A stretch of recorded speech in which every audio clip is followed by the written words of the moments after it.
Hi, this is part of my series on how to use the website Roll20.net to play Warmachine and Hordes online.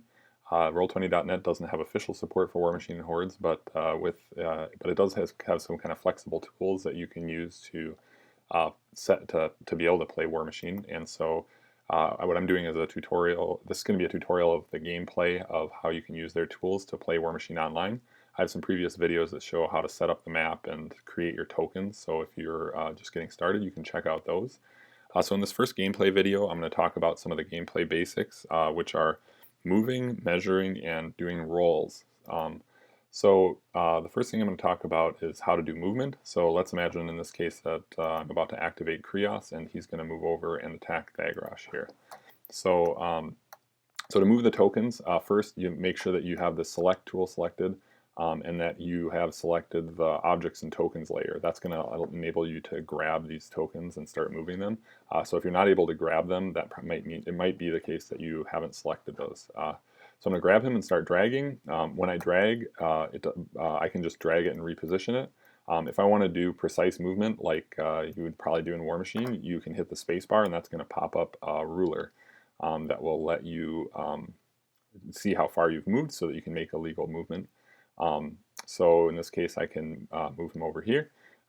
If you move and your opponent maybe is concerned about whether you took a free strike or if there is some question about whether your movement was too far, if you do Control Z to undo, you can move them back and repeat the movement just to make sure that you've done a legal movement. So I think that's really helpful for clean gameplay. One other nice thing that you can do is if you move and drag, so you're dragging and after hitting spacebar, hit spacebar again, it's going to set up waypoints. So you can use that to, try to move precisely around a model or what have you. So I think that's really helpful as far as making clean moves. So now I'm going to talk a little bit about measuring. So if you're going to do ranged attacks, this is the ruler tool. So if you select the ruler tool, you can easily do a measurement from how far your two models are apart. One thing that's cool about this too is that if you're connected to someone else, I'm not connected right now, but their face would be here. And then I'm the green player, so when I drag this, it's going to be a green ruler, and they'll see that same thing. So if I'm measuring something and talking to them, I can say, okay, I'm going to check the range from my Judicator to Thagrosh, show the ruler, and then they'll see the same measurement I saw. So it just makes it really easy to communicate and verify that we're making clean measurements and everyone's on the same page.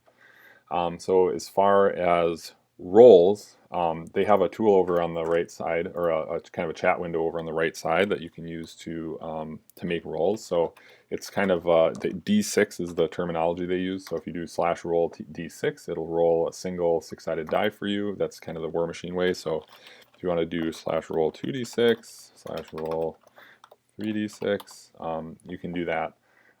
So that you can use that to just make any roll that you want.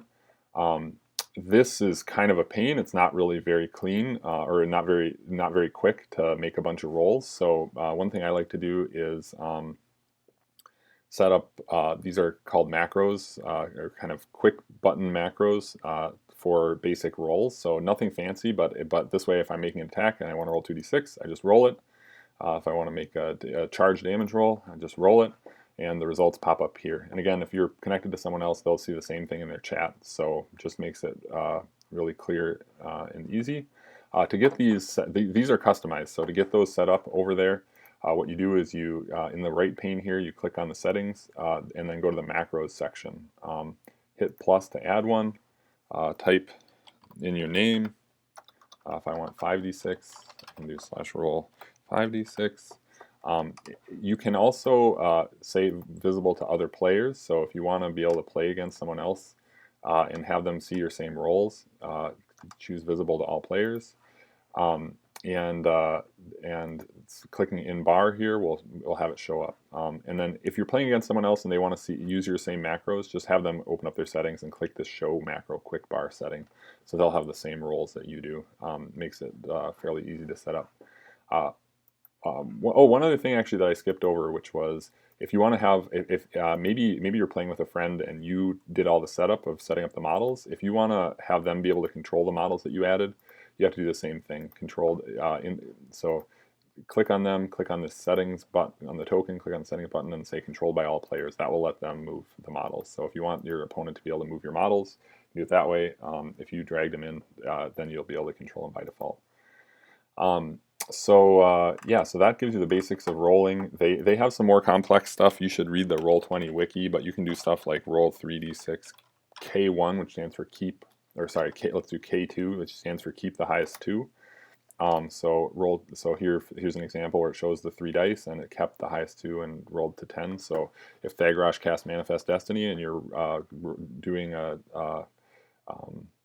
drop the lowest die, then you can use that. Actually, Krios has the same thing. Yeah, so that's the basics of moving, measuring, and rolling. So in the next video, I will talk a little bit more about some of the features that you can use from Roll20 for playing, like how to track focus, hitboxes, doing upkeeps and statuses, etc. All right, thanks for watching.